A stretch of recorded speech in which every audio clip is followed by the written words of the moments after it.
Welcome back to the Newswatch 12 special presentation of Mental Health, The Breaking Point. You know, everybody has heard a 2 North story. Perhaps you've heard of it. Maybe you know someone who's been there. 2 North is the region's only inpatient crisis treatment center. And inside, things are changing. No longer you guys don't have to use your judgment or nothing anymore, huh?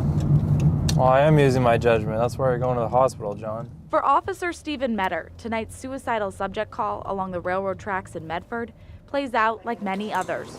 In cuffs, John heads into the Psychiatric Care Unit, or PCU, on a mental health hold. This was the end of our journey with John, but not the end of his. He and Officer Metter waited in the emergency department hallway for more than an hour. It's not uncommon for us to bring people in and we have to wait. The 3 beds in the PCU were full. It's no fault of the ER department or any department for that matter. A growing population is one factor.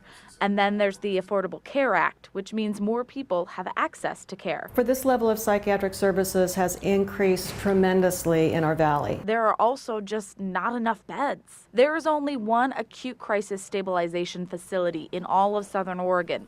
It's Asante's behavioral health unit. In the community, it is sometimes referred to as 2 North, which just means the second floor, the north wing. For the first time since it opened decades ago, cameras were allowed in. So hard. It's so hard. The decision was not easy for Laurel Nichols. I don't really want the public to see this. I want the public to get the message that despite losing $1.5 million a year, Asante's kept it open. There are only 18 beds here. The second one opens, it fills. By population, Jackson County should have more than 100 psychiatric beds. People would be very surprised to know who we treat. Teachers, CEOs, lawmakers, law enforcement officers, and Asante's own staff have all spent time here. We treat a large percentage of people that are homeless. They're not moneymakers. People that are stabilized, and we can't discharge them because ethically, to discharge someone to the street knowing that they're going to turn right around and end up back in the ER again is just impossible for us to do. Despite losing money, Asante has decided to invest in BHU. The fact that Asante is not only committed to keeping the unit open, but dramatically improving it is amazing. It makes me proud. Asante's foundation is in the middle of raising money. The fundraising initiative for the behavioral health unit is not easy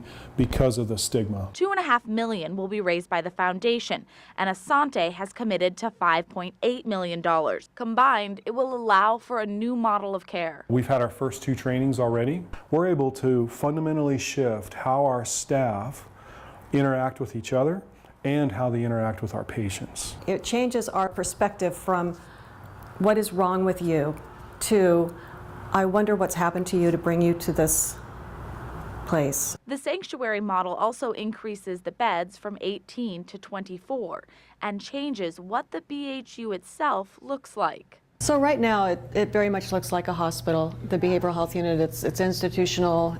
So we're hoping that we can eliminate fluorescent lighting, that we can change the flooring to be like wood floors, wood-looking floors, vinyl floors that look like wood. We're hoping that it'll just be much more like a home environment. When we do our remodel, we're going to have many more private rooms. We will not have any rooms with 3 beds. My reaction to this space is one, honestly, a lot of gratitude that there is a space for these patients to go, and that Asante, despite the choice of being able to let this go and shut it down, they are not.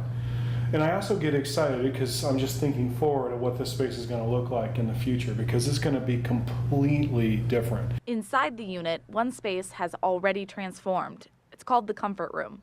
They can sit in this recliner and be covered up with a weighted blanket that's actually like a 20-pound blanket. It looks and feels completely different than everything else. This is the feel that I want our whole unit to have, is this welcoming, nurturing, respectful environment that cares about you. The partitions which separate the patients and staff will also disappear. It's a reflection of the hope for the future outside the unit. The behavioral health unit has as much stigma as people with mental illness. This is something Laurel hopes to extinguish with this first look inside. The patients that we have, if you could hang out and spend time and get to know them, you would be filled with joy. And these patients are some of the bravest people I know. Architectural plans are already underway, and so far, the Asante Foundation has raised $600,000 of its $2.5 million goal. And we will do our best to treat them, and sometimes we're successful and sometimes we're not. When we return to The Breaking Point, a look at mental illness from behind bars.